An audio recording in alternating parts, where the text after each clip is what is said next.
Well, good morning and welcome back to the Broadcast Retirement Network's BRN Sunday podcast. I'm Jeff Snyder, your host.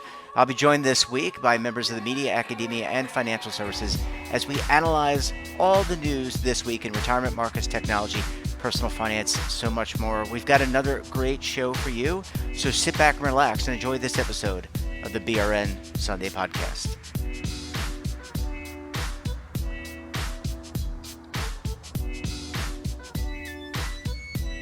Let's kick things off with a look at some of the latest retirement, legislative, and regulatory trends. Joining me on the line, David Levine, Kevin Walsh. Both are principals with Groom Law Group, an employee benefits law firm based in Washington, D.C. Gentlemen, how are you today?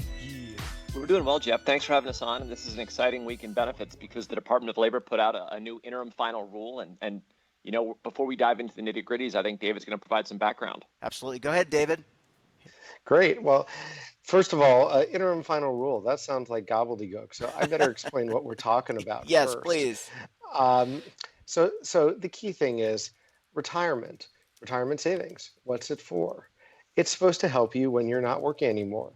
It's supposed to help you over your lifetime. And over the decades, we have moved more and more away from a system like the old-fashioned pensions where people were guaranteed payments for life to a world now where you basically have an account balance in a 401k plan. However, the pendulum has begun to swing in recent years because many offerings are out there and more every day, which look like accounts, but they also offer some guaranteed payments for your life or your life and someone you may be related to, your spouse, something like that. Mm-hmm. And the key is that as there's been more interest, the Department of Labor in the earlier part of this decade put out guidance about what you need to tell people about what their account balance will buy in terms of a lifetime income stream, or in other words, over their lifetime, how much is their account going to be able to pay them each month if you spread it all out? That guidance was proposed a long time ago, but then came the Secure Act at the end of last year.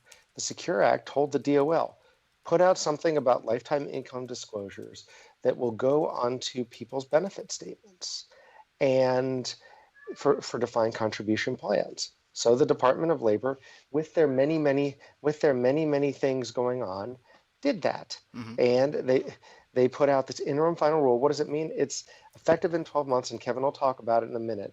But it basically is a way to put so that when you get your quarterly benefit statements, the thing that comes out will tell you, hey, this is what your accountant buys you in terms of a expected annuity if you were to go buy it from an insurance company. There's a lot of caveats and a lot of twists and turns. So I'm going to pause there and say, Kevin, you want to walk us through the intricacies of the rule? Yeah, I'd be happy to, David. I think that was a great summary of the background here. And, I think in the Secure Act and then what the Department of Labor has done is they're trying to, have more nudges so that participants think about their account balance as a lifetime income stream. And then when I look at some of the assumptions here, they really seem designed to kind of lowball how much money a participant's going to have available in retirement. And we can talk about some of the ways that they do that. And that to me also seems like a nudge where they're trying to encourage additional savings. So with that, I'm going to kind of dive into what actually goes into these lifetime income illustrations. So as David said, under this new rule, participants were provided with an annual disclosure that describes, two types of annuities that one could hypothetically purchase with the account balance they have, in their 401k today. So it'll provide a disclosure as what you could buy as a single life annuity. And a single life annuity would be, if I'm a participant, I purchase an annuity, it'll pay me a fixed amount every month until I die, and it'll pay nobody else anything else. The other thing in the illustration is a qualified joint and 100% annuity. Mm-hmm. And that type of annuity is one where, I purchase the annuity, it pays me a fixed amount until I die. But if my spouse outlives me, then it pays my spouse out the exact same amount until he or she dies. And one of the big things here is that there's a whole bunch of assumptions that have to go into this because, it's not like your plan sponsor is going to go find an annuity for you to purchase. And there's been a whole lot of risk about, well, if I show a participant a number and it turns out that, when they try to annuitize at age 67 or whatever they try to annuitize, um, they might be upset with me if it turns out that some of these assumptions aren't right. So DOL said, use our assumptions. And if it turns out that our assumptions are too generous, you won't be on the hook if participants are unhappy because their account balance purchases less of an annuity. So what are those assumptions? So first off, the assumption is that, the annuity would begin payment on kind of the last day that the participant statement covers. Mm-hmm. So if I'm providing an account statement for, December 31st, 2020, the assumption would be that the annuity would begin paying December 31, 2020. You also have to assume how old the person is, when they start the annuity. And here the assumption is that the participant will be 67. So if I'm a 40-year-old today and I get my statement on December 31, 2020, it's going to show me the annuity that I could purchase, assuming that I were 67 and assuming that I was commencing on December 31, 2020. So basically everybody's going to get these same assumptions here. Go on, Jeff. Oh no, I was going to say. I mean, I don't mean to interrupt your train of thought. I just think that overall this is a good thing, and there's a lot of meat here and it kind of hits you right in the face as a participant to say this is what your account balance is worth, or expressed in monthly income. I would think that that's a good thing. Well, there's one comment. Kevin, you mind if I jump in with one comment? Hop on in, David. Thanks. And you may have a different view. I think one thing, Jeff, I think to keep in mind is there's a balancing act. You want people to see this, and I think the DOL has done a nice job in trying to keep it simple. Mm-hmm. There are nuances on certain products, of course, about how you make it work and safe harbors. But one question I think is going to come up, and I hear this debate, and I don't have a strong view either way. Disclosure is good, but the question that some people say is, with the average account balance, let's just make it $100,000. Mm-hmm.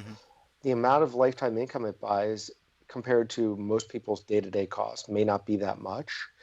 So the question is, will it nudge people to save? Will it dishearten people? I've heard people make both arguments. I think that realistically, it's good to get people to save for lifetime income, but I'm curious to see what Kevin thinks about those two different trends, or maybe we just sit in the middle. So David, I think you're keying in on a pretty significant point here, and that's that, in terms of figuring out what the annuity can purchase, it's using your account balance on the last day of that quarter.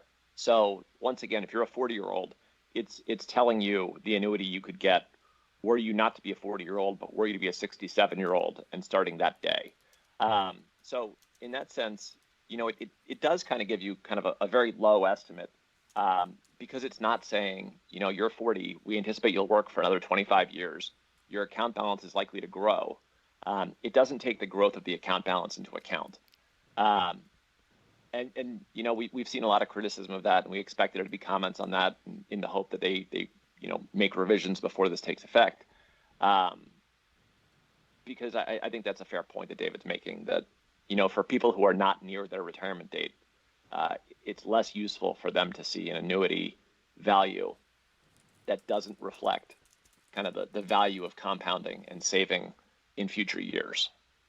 And Kevin, to your point, I would hope that maybe in a future version of the regulation, the department actually says, you know what, your safe harbor applies if you provide that rate, and maybe if you do some type of projection, because a lot of vendors are already doing projections, and I think that could be a real positive. Because instead of the 40-year-old seeing my account's worth $500, $700 a month, they might say, oh, if I kept saving, and if you use standard assumptions so that nobody can say you told me this and it didn't happen, you might be able to say, look, if you keep going this way, you might have a couple $1,000s a month in income. Add that to Social Security, the numbers start to look a lot better for people. And you want to keep encouraging people to save, not discourage them. So I'm hopeful maybe there'll be some growth in that direction as well. Last question.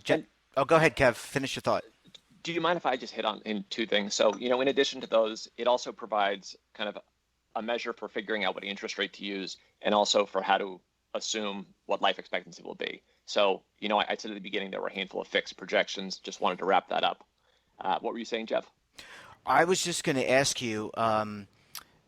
You gentlemen talked about this. These are interim, and so I guess they're waiting for comments from people. So, would you expect that based on those comments, some of the text, some of the rule may change slightly, ever so slightly? Because I would imagine you're going to get comments from a lot of different groups, a lot of different people, and generally how it works is those comments come in and they reconfigure what they're talking about a lot of times. Would you expect that here? So, we'd expect that here to a degree. Mm-hmm. What they've done differently this time than most rulemaking is that if the department does nothing, so if they for whatever reason don't issue anything after this, then the interim final rule will take effect. So this isn't just a proposal, but they have said, and they've indicated very strongly that they plan on revising this before it would take effect. So we think they'll make changes. And to that point, one closeout item, Jeff, Mm-hmm. this highlights how the election could have impacts because this year rules effective in a year. We have an election in November. If there are additional changes to be made, additional items, whether there is a Trump administration in January or whether there's a Biden administration in January, and depending on the leadership and direction, it could impact any changes to these rules. So maybe we'll return to the election status one of these weeks. Yeah. Well, gentlemen, thank you so much. Really interesting. Appreciate your appearance and enjoy the rest of your weekend. Yeah, it's always good to be on the show. Bye, guys. Welcome back. Now time to talk technology. Joining me on the line, Daniel Klein of The Motley Fool. Hey, Dan, how are you?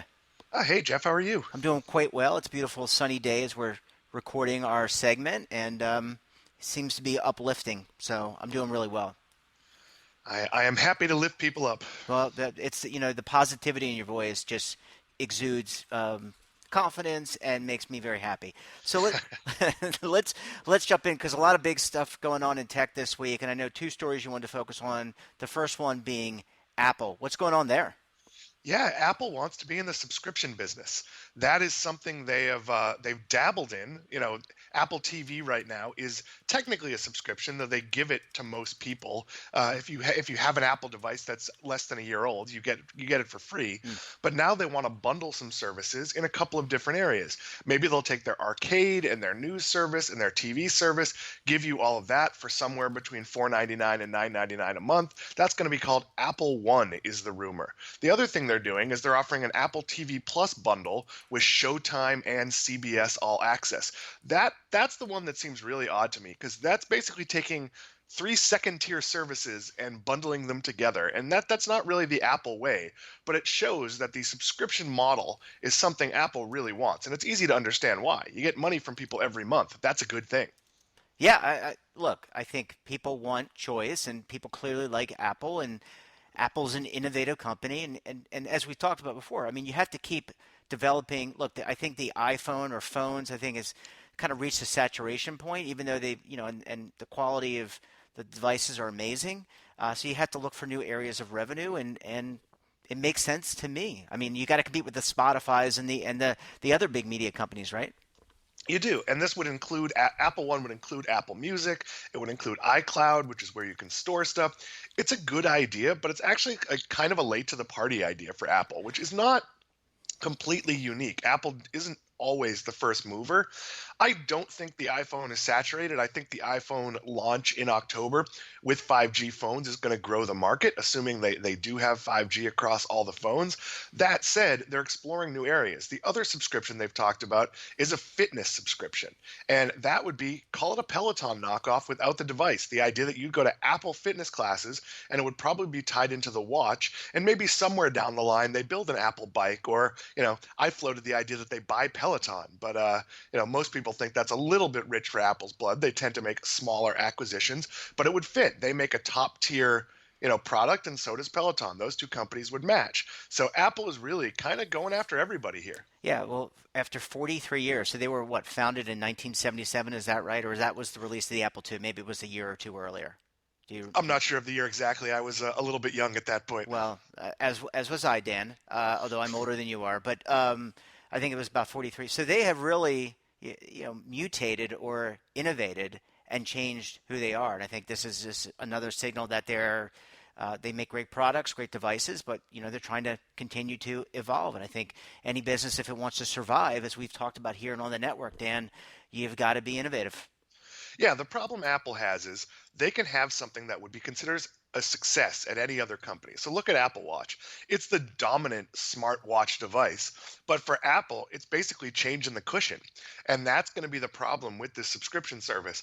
I don't see this as a game changer. Maybe they'll get, a few million subscribers, and that might be good for Apple Arcade. That might bolster Apple Music, but I don't see this as being a revenue, a major revenue driver because the company is just so big. Look, this is the first $2 trillion market cap company.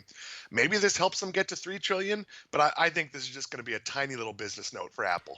Let's switch gears because Airbnb is still, given what's happening with the pandemic, people are not leaving their homes typically, although we see that in some areas they are, but they are still contemplating their IPO during this pandemic. What can you tell us there, Dan? Well, Airbnb needs money. That's the only reason they would be doing Okay. this now. Okay. So here's the problem. They've filed what's called a confidential IPO.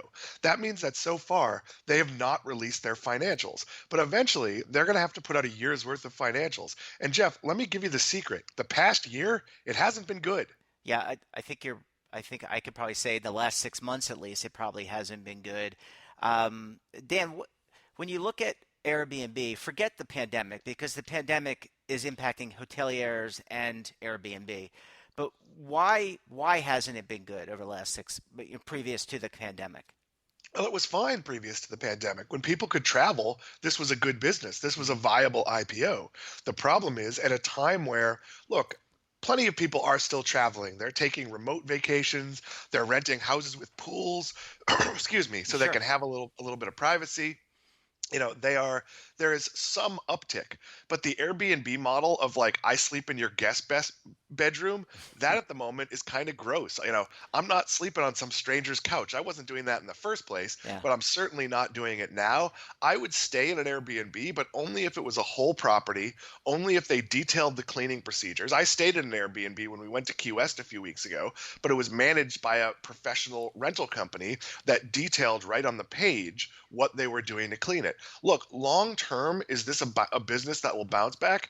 Absolutely yes. But when you see the financials for this as an IPO, they're going to be terrible. And that said, they're IPOing because opportunistically, companies are still doing well with speculative IPOs, and that will raise money they need. The reality is that I'm not in favor of buying into any IPO. Until you've seen a couple of quarterly earnings reports, you don't have a real picture of the company. The IPO roadshow, even when it's not done in this sort of backdoor confidential way, is basically the glossiest shine on any numbers. This is, there's no reason not to wait. Yeah, I think you bring up some interesting points. I mean, just given everything that's happened with COVID, I mean, people are should be washing their hands more, using hand sanitizer. I know, you go into restaurants here where I live, or you go into shops. I mean, you got to wear masks, all those kind of things. But it definitely changes your perspective, and I guess the question is, will this change the customer perspective and put more pressure on Airbnb owners to, I don't know, be more clean? I don't know if that's the right word, but have more sanitizing protocols going forward. Yeah, I think you're going to see, look, Airbnb itself has put out some sanitizing protocols. I think you're going to see going forward this being part of the sales pitch, where right on the Airbnb page, as you're renting a property, they're going to tell you what they do between guests. Hotels are actively doing that. The other problem facing Airbnb right now is it's really cheap to stay in a hotel. And in some ways, it's nice to have your own property. On the other hand, a hotel has services that an Airbnb often doesn't. There's room service in a hotel. I guess you can order pizza when you're at an Airbnb, but that's not quite the same. There's going to be a pool. There might be a gym. Who Yeah. knows what's open in a hotel?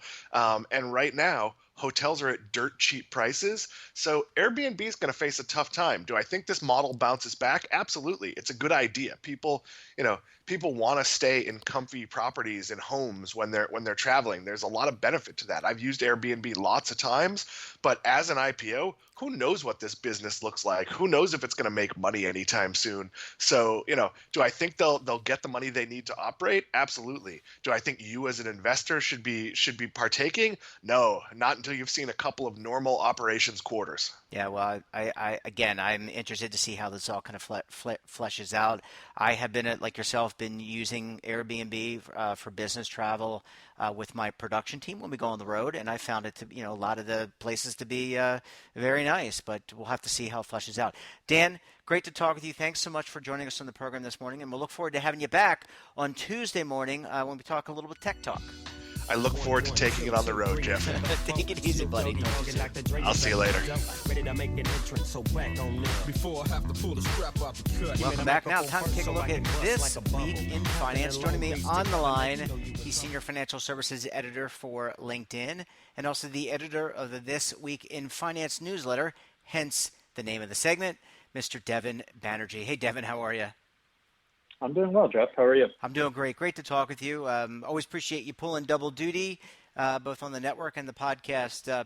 What's top of mind this week? Lots going on, I'm sure, in the financial world.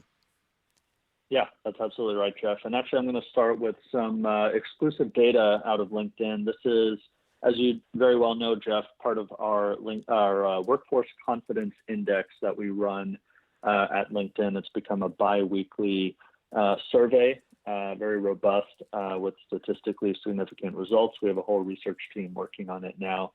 And so a couple takeaways there. This really looks at the state of the American worker, including their financial outlook, both personal financial outlook as well as their outlook for their jobs and their careers. So top line results, confidence has held quite steady over the past few editions of this survey at about 31. That's on our scale of negative 100 to 100. But we've seen a couple shifts under the surface, and I want to bring up a couple of those. And the first, as I alluded to, is related to personal finances and investments. And that's how many people are feeling like they need to pull money out of their retirement accounts while still working, before being retired. And we're seeing among generations, the different cohorts, baby boomers, Gen X, millennials, Gen Z, we're actually seeing boomers who are still working before retirement, not yet required to take those distributions from their 401ks and their IRAs. We're seeing boomers most likely to take withdrawals from their retirement accounts. So across all boomers, it's about 16%, 1/6, planning to do that in the next 6 months. That's the highest among the generations. It's about 2 times as likely as millennials. And among our members experiencing financial instability, that gap is even wider. It's about 30%, almost 1/3 of boomers still working who feel like they will need to take withdrawals from their retirement accounts in the next 6 months. So we actually recently added this question, and we have not yet gone deeper into the reasons, although the conversation happening on this featured story of ours is just fascinating. A lot of people talking about, their job insecurity, really driving those decisions. A lot of people also talking about medical bills and getting into that discussion of how here in the U.S., medical bills are just such a top of mind concern and source of anxiety, especially versus other places in the world. We're seeing a couple people point to support for their own families, whether it's their kids who maybe, have moved back home during this pandemic period because of their kids' own, job situation, or taking care of these boomers' elderly parents, which, they may be at that age where their parents are, reaching the end, so to speak. And then also a couple people pointing to just paying the bills, paying the mortgage. Shifting a bit, Jeff, to Sure. a couple other, financial confidence takeaways from the results. We really have seen confidence among small business owners and operators, as well as their employees. So people involved with businesses of fewer than 50 employees, we've seen their financial confidence, I wouldn't say crater, I'm looking at the graph here, but it has been steadily declining over our past few editions. So that is certainly concerning. I mean, you can imagine a lot of them, maybe losing, federal assistance from the PPP program at this point, that has worn off, or some of them are just settling into the reality of this is going to continue for longer, and those struggles are going to continue. And I'll just jump ahead. Another big point of conversation was around parenting and who's bearing the brunt of childcare in the home. We saw really top of mind concerns, about 3 of them for working parents. One is keeping the children occupied, while parents are working. The second is providing for their children's education right now, especially as school, the school season, the school terms are returning as we approach the end of August here. And then for parents, being unable to focus on their own work while their children are nearby. So, that's certainly been top of mind for people, and it affects their productivity, and it affects kind of how they interact with their teams at work and how they get their work done. Yeah, I think we're just beginning to see the impact of this. I think we got an initial shock to this because of this pandemic and the closure that followed. I think the impact itself will, on things like retirement savings, healthcare, which you mentioned, even parenting, even sending kids back to school. I think that's going to be something that we're going to see have a measured impact over many years for years to come. Yeah, absolutely. And then final takeaway from our Workforce Confidence Index. I know I update you over time on how different industries are faring. Yeah. So a couple interesting movements there. We've seen real estate professionals actually rise to the top of the list here and are trending upward. And that dovetails with some stories we've seen today. Actually, this morning, we're recording this on Friday, come out about home sales, existing home sales, new home sales, really booming. And so, in the residential real estate market, at least, things seem to be fine, seem to be great. In commercial real estate, that may be a different story, but we're still seeing that trending upward. A couple others we're seeing trending downward: manufacturing, public sector workers, legal workers, transportation and logistics workers as well. And then, toward the bottom of our list consistently has been the entertainment industry. So think, film, Hollywood, television, the performing arts. Those professionals, unfortunately, as I said, have been toward the bottom and are continuing to decline in their confidence. So that's really kind of a sad takeaway. And we've seen some elements of the conversation on LinkedIn pointing to how difficult life has been for those folks the past couple of months. Yeah, you bring up governmental public sector workers. I'm curious there, any reason, any thoughts as to why, anything that came out in these conversations? Because my understanding is most of those people, maybe they had some of their hours reduced and maybe that was it. But I think for the most part, they kept their jobs, unless I'm mistaken. Right. No, that's right. And I think we went a bit deeper on them a couple editions ago. And you're right. Most of the takeaway there was the hours being cut. Yeah. And so so I think that's sort of why they have trended below. But if I'm looking at their absolute level of confidence, they're about middle of the pack. Yeah. So relative to a lot of other industries, they are doing okay, but they have trended downward recently. So that'll be interesting to watch just as municipal budgets and stuff get a deeper look and get adjustments going forward. Yeah. Go ahead. I'm sorry. Yeah. No, go ahead. No. Well, I was just going to. Go ahead. Go ahead. Sorry. I was going to jump ahead to our final topic, Jeff, just because it's toward the end of August, and I haven't ended on kind of a fun note for a while. Thank you, Devin. Thank you. You think I'm a little serious sometimes, but one of our most, and actually this was one of our best trending stories this week, was about taking vacation. A lot of people have thought about skipping vacation, or it's just become it's become the default that, we can't really travel, it may be unsafe, so we're not going to go on vacation.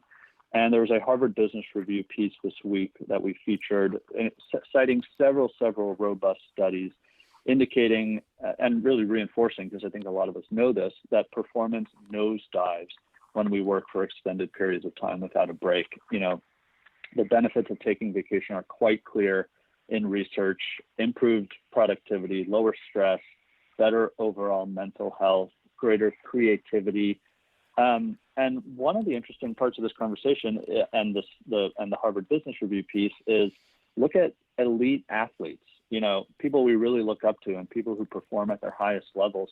It's really the rest and their periods of rest that enable them to perform at their peak levels. I actually went deeper on this last year with a venture capitalist named Alexis Ohanian, who is married to Serena Williams, one of the great tennis players of all time. And he actually spent a lot of time talking about this. I remember asking him what he's learned from Serena that he has applied to his own work life and his own profession and his career. And it was all about this topic, which is her periods of rest and downtime are what make her great on the court. And I think we all need to keep that in mind. So HBR goes through a couple things as you're thinking about vacation. If you don't want to get on a flight or stay in a hotel, which personally I do not, and my wife and I do not, but a couple things to think about, just getting a change in scenery. You don't have to take extensive travel. You can go just somewhere different from your daily life, a short drive or a road trip, or even an excursion to the other side of town. They say plan ahead. Sometimes we think spontaneous getaways can be exciting, but sometimes there's some stress involved in a poorly planned vacation or poorly planned trip. So plan it, a couple of weeks ahead, and then you can look forward to it during that whole time. Spend time outdoors, especially during this time of year before we hit winter and this pandemic continues.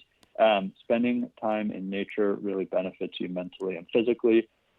Make sure you unplug. Recent studies have shown about 2/3 of us continue to work on our vacation, continue to check our work email, our messages, all that stuff. Make sure you unplug. That's what makes a vacation a vacation. And then they say something unique to this time is really make sure you're creating memories, because recalling those memories when you return to work is really what can head off stress and anxiety and even depression. So recalling, your happy memories, looking at photos from your vacation, really make sure you're capturing that time when you're on vacation. Well, you're making me think about going to Recall to have some nice memories implanted, Devin. I don't know if you remember the movie Total Recall with Arnold Schwarzenegger. I know of it. I can't say that I've seen it. Okay, well, they actually did a remake with Colin Farrell, much more updated with CGI. I'm not sure it's better, but they could implant memories. So if you can't go on vacation, just think 20, 30 years from now, you'll be able to implant that trip to Mars or wherever, to the moon or to Indonesia. So, there's always a future there. Well, Devin, I always like when you end things on a very positive note. I like when you end things, I think you're always very positive no matter what the news. So I appreciate the story. Great to talk with you. Thanks again for doing double duty. And we'll have you back on the program again next week. Sounds good, Jeff. Take care. See you. Bye-bye. Welcome back. We're going to talk personal finance, or will we? But joining me on the line, she is the personal finance reporter for The Motley Fool, Ms. Mari Backman. Hi, Mari. How are you? I'm hanging in there, Jeff. How are you? I'm doing the same. I know we've kind of said that this segment is personal finance, but I think today we're going to take a little bit of a different twist. We're going to talk about sending your children back to school because, you and I had a conversation in the quote-unquote green room, and this does have financial and mental implications for sending your kids back. So take us through it. Give us your thoughts. What's going on in your district and what's going on nationally? Absolutely. So I think it's fair to say that any parent who has the school year coming up or who's just started the school year, any parent in that situation is in a pretty interesting spot right now mentally. There's a lot of hard decisions, that are coming into play. Some school districts are opening for full remote learning. Some are, letting parents choose whether to send their children in a few days a week or full-time if they're able to offer it, versus keep their, children home for full remote learning. And obviously there's a lot of implications associated with, either decision, and it's not an easy decision. And I could speak for where I am. I'm located in New Jersey. So in New Jersey, I think we have several hundred school districts. It's a lot. And each district effectively operates independently. Right now, the governor is telling districts that they are allowed to reopen, albeit adhering to safety guidelines, but that they also must offer parents the option for full remote learning. And my understanding, Jeff, is that a lot of other people are in this boat as well, like in other states. Yeah. I can't speak to the specifics of that, but my impression is that a lot of people have the option to elect to do what they're calling a hybrid learning, where your child goes in for part of the week and stays home and learns part of the week, or you can elect all remote learning. And it's a tough call. And let's be clear about one thing. Either way, unless you're in a district where school's opening full-time 5 days a week, either way, as a parent, you're in for an interesting set of months right now, because parents are still going to basically have to supervise the bulk of learning. The bulk of learning in a lot of places is still going to take place at home. And I can tell you that in our district, the most that they're offering is 2 half days a week. So if you elect this hybrid model, your children get to go in for 2 half days. On those 2 half days, they then come home for lunch and then have to finish their school day online. And then your children are still doing 3 days of schooling fully online. And that's the best case scenario where I am. And that's pretty representative of this, at least this area of New Jersey, and probably other areas too. So that's going to be tough for parents who work, Jeff, Yeah. because a Well, lot of us do. Well, so I had a conversation on the network this week with Jack Stoskoff. He is a former superintendent with DC Everett Schools in Wisconsin, and he kind of mirrored what you said in that they're doing a hybrid model. You can choose to go virtual. You can choose to bring people in, children in, et cetera. So I think what you're experiencing in New Jersey and other parents are experiencing in New Jersey is very similar around the country. And you bring up a good point, and I jokingly said it's quasi-personal finance, but I do believe there's a lot of implications here, and I think you made a lot of really good points. And I want to get your thoughts about this, because you're out there talking to financial advisors and writing about these topics. But if you are focused on, and you should be as a parent, taking care of your children, schooling them, doing the things you need to do to protect them, to make sure them succeed in the future, this could have an impact on productivity, your work productivity, because there's only 24 hours in the day. Normally your children would be in school. Secondly, there's always the potential for financial burdens, and those burdens have a mental capacity to it, a mental health capacity. So, what are your thoughts around all that? I mean, I feel for the parents. I'm not a parent, but this is certainly a pretty pressing matter. It is, and it's a problem because a lot of people don't have the option to work from home. Businesses are opening back up, jobs are opening back up, and companies are telling employees, we need you back in. Schools are opening back up. A lot of parents are teachers, or a lot of teachers are parents. So either way you want to say that, I have a number of teacher friends who now actually have to report to a school 5 days a week, even if their students are not going to be in the classroom 5 days a week, even if their students are not going to be in the classroom at all. I actually have one friend who, as of now, the plan is that teachers have to report to the classroom every day, even though the district is opening remotely only, and they have to teach their students remotely from a classroom. And this friend of mine has 2 young kids at home who are not going to have full-time school themselves, so she needs to pay for childcare. So a lot of parents right now are scrambling for childcare. And the problem, Jeff, is that not only is childcare expensive, it's hard to come by because everyone's all of a sudden desperate.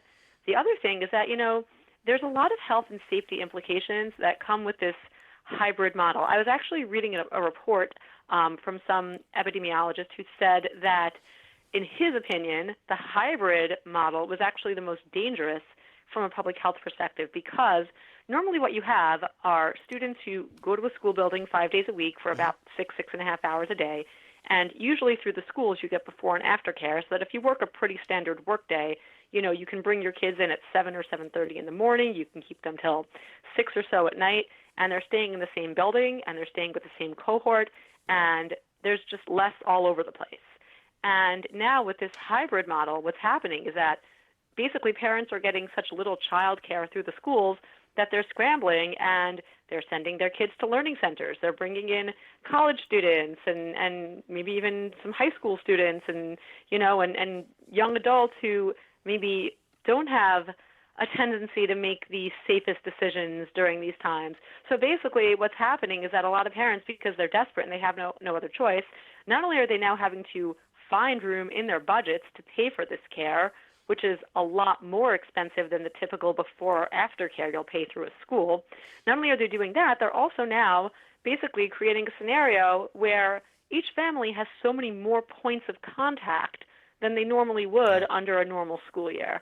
So in my opinion, Jeff, it's really just a big mess, frankly. Well, I mean, it is. I mean, there's no way to, you can't point your finger at just, it's just the reality of just doing all this. There's a lot of different, people, you've got the children, you've got the teachers, the administrators, there's a lot, their families, a lot of implications here. So it's really hard to just say, I think everyone's trying to come to the best solution possible. So if you wouldn't mind, Mari, what are some of the things that you're thinking about as a parent? Take off your personal finance hat and you're thinking about with your children, because I believe you have 3 children, and right, and you have a set of twins. I know, but what are you and your husband thinking about in terms of the children and sending them back, and given all these circumstances and what's happening with your district?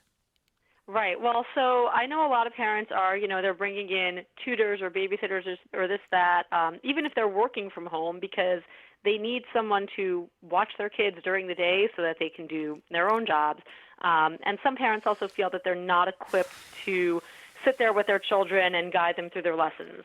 I feel a little bit differently about that latter point. I feel that I do have the capacity to sit with them. I do have the patience. It'll be difficult to conjure up, but I feel that I do have the capacity to sit there and guide them with their learning. And thankfully for me, I happen to have a somewhat flexible work schedule. Granted, I do have meetings and I cover certain news items that have to go out right away, but I don't report to an office, and a lot of my work can be done at 11 o'clock at night or 6 o'clock in the morning. And while that's certainly not ideal for me just as a human being, if that's what I need to do, that's what I'm going to do. So I acknowledge that I'm actually pretty fortunate in that arrangement, because a lot of people don't have that arrangement. Personally, what I'm doing, Jeff, we have an interesting situation in our school. So like you said, I have twin daughters who are slated to start kindergarten in September, and then I have a son going into 3rd grade. Well, in our district, Jeff, kindergarten is starting its hybrid in-person learning model in September, so my daughters would be eligible to go in 2 half days a week. 3rd grade is all remote until at least October, at which point they will reevaluate. So for me, I have a situation where even if I wanted to, I couldn't send all of my kids to school right now. So I'm not going to. Instead, I'm actually going to be keeping all of my children home. We're going to sign up for the full remote learning. So they're basically going to have their normal 6-hour school day, but on the computer. Parents have been told that we need to expect to, sit with our children and guide them through the learning. My 3rd grader, luckily, probably won't need a lot of help. My twins will probably need a ton of help.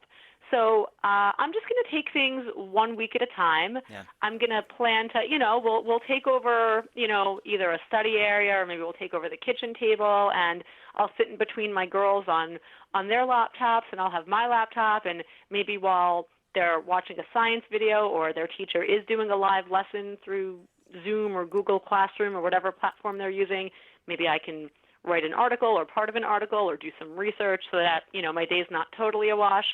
And that's basically my plan going into this, and I'm just gonna take it week by week. It's not a financial thing, but from a safety perspective, I don't feel comfortable hiring someone to come into my house and sit with my children so that I can sit in my office doing my job, not knowing where that person's been, where that person's going. I just think that people have different risk tolerance levels during this pandemic, and for me, finding a sitter on care.com and having that person come into my house, and maybe she's going to someone else's house a few days a week, and I don't really know what he or she is doing. So it's a point of discomfort for me.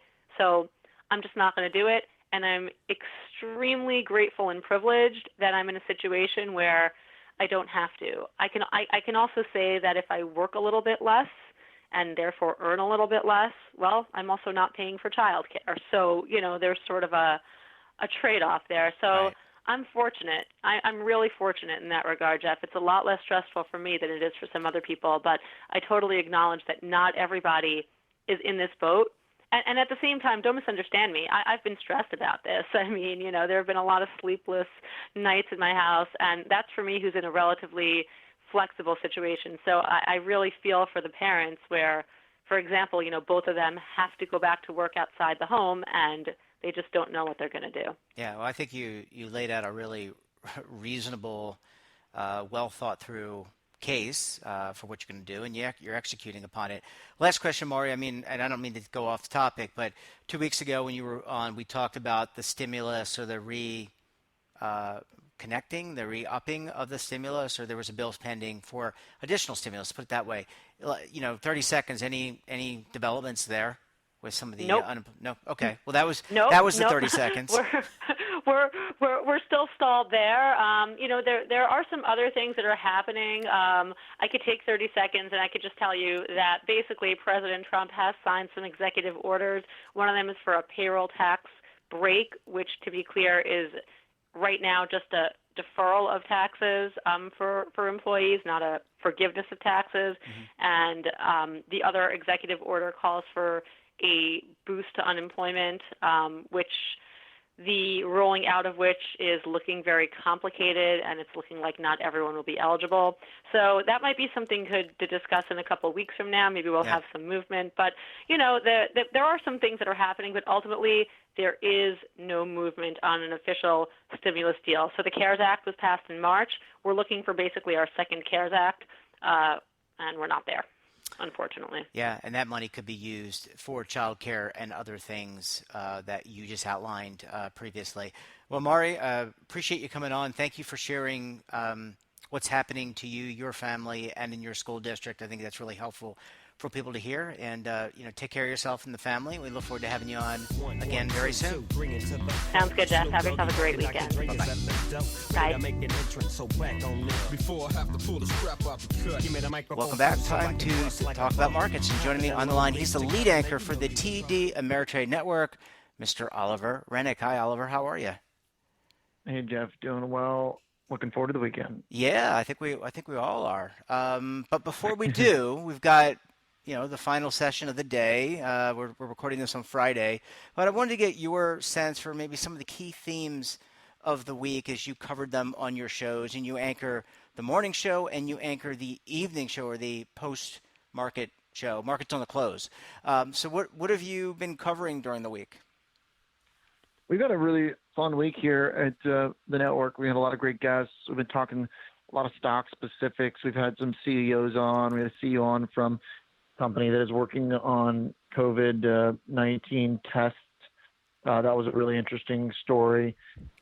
We spoke with the CEO of a really popular company people have been watching right now, which is Nikola Motors. So that was pretty interesting to try and figure out what's behind some of the really frothy action in some of these companies that have just been huge momentum plays.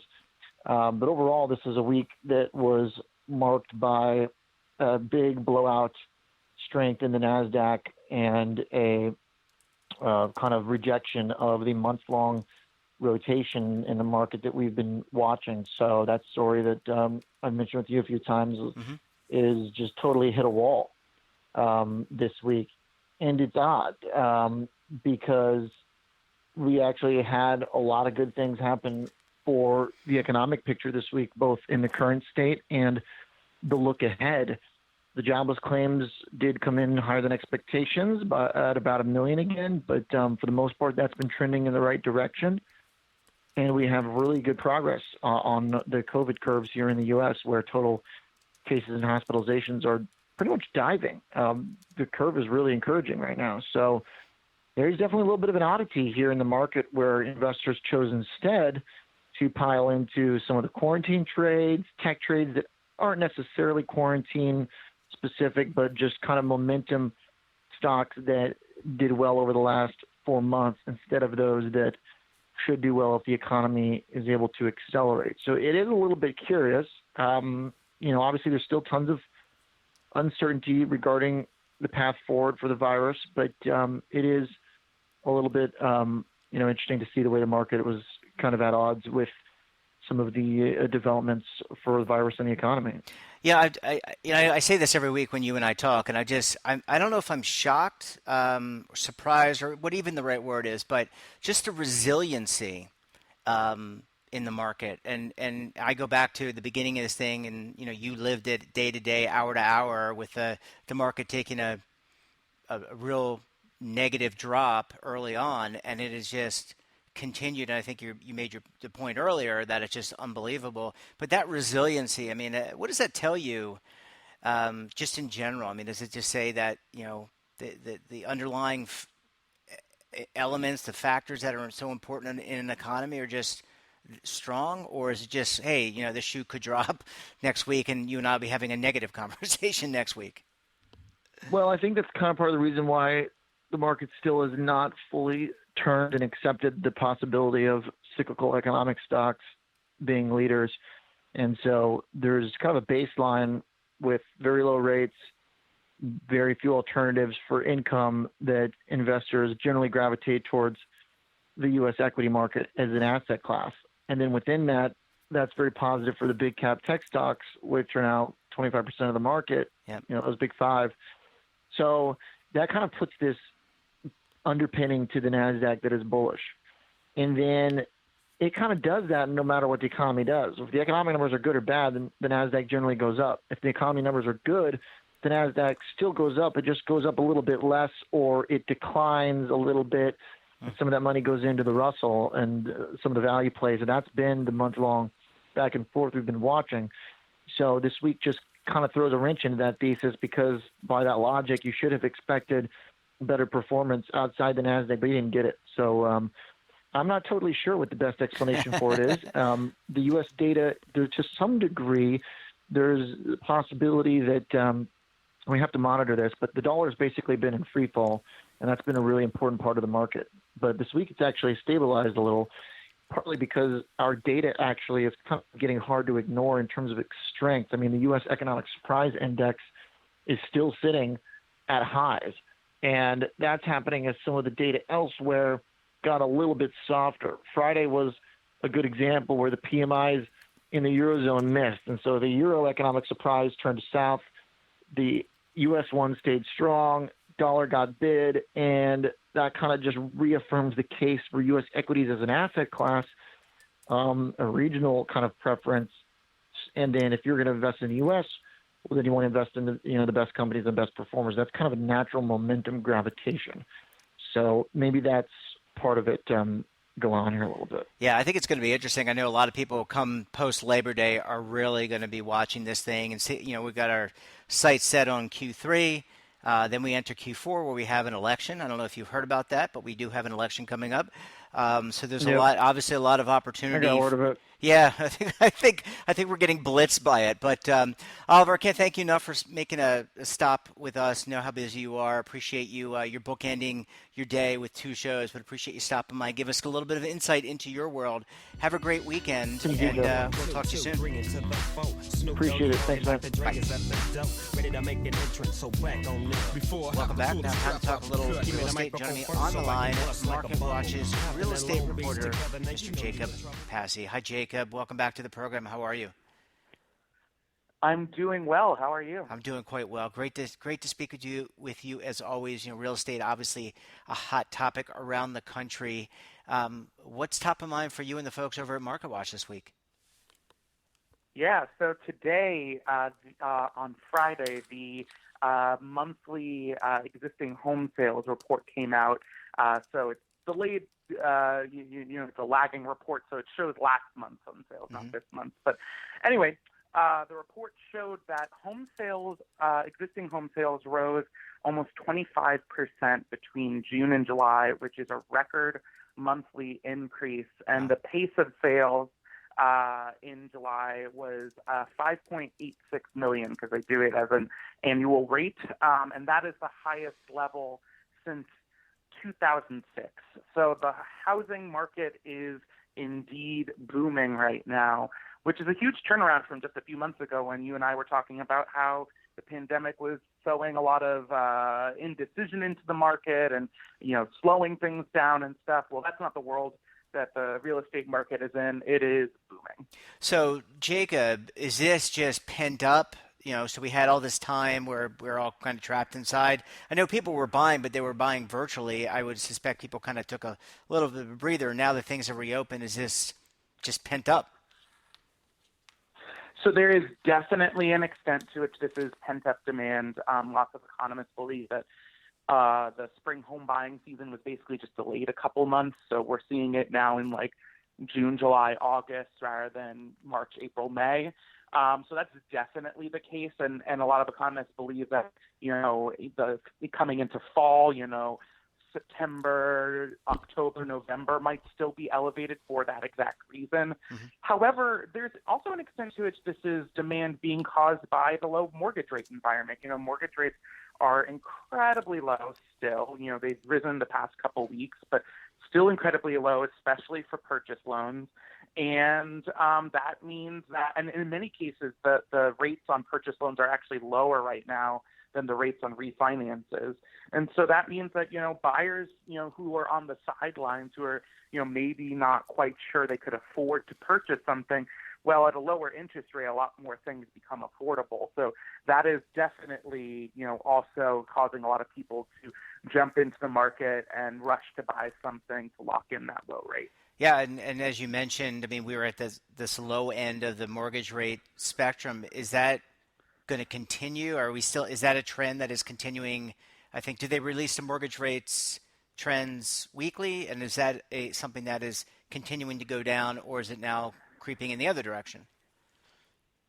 So yeah, they do release them weekly. So the most recent mortgage rate data came out on Thursday from Freddie Mac. Rates went up, and as you and I talked about last week, there's this issue in the refinance market where Freddie Mac and Fannie Mae are now assessing this new fee on refinances because of the pandemic. And so that caused lenders to raise rates, according to experts, because lenders don't like to be caught off guard by things and don't like surprises. So given how unexpected that announcement was, a lot of folks, a lot of lenders, increased their rates to, when a lender increases their rates like that, it can be a way of them trying to, basically put a pause on new customers and kind of be able to give themselves time to reassess things. So that's basically what was going on. And, that rates could still come down. There's still a lot of room for them to go down, but there is a lot of upside risk to rates, and that comes, into play. One of the big questions I'm working on right now, doing a story right now about, is now a good time to buy a home because of how low rates are? You would think, yes, I should rush in. But then there's the flip side where it's like, well, sometimes you want to wait and find the right home for you and things like that. But there is a risk to waiting. Even though economists believe that rates are going to stay low for quite some time, the fact of the matter remains that if, we were to get reports, in a couple weeks, couple months of, a vaccine for COVID-19 or something like that, rates will shoot right up because, right now rates are low because of the pandemic. And if there are signs that the pandemic is coming to an end, the mortgage rate market will respond accordingly. So you don't necessarily want to sit on the sidelines for too much longer. While rates can go down, they can just as well go up. And in terms of the explosion, for lack of a better term, between June and July, how much of that is related, do you think, to people relocating? We're hearing about people moving outside of the cities, moving to suburban areas. Is that based on the experience of being in some of these urban areas during the pandemic, and people are like, all right, out of here, let's find something quick?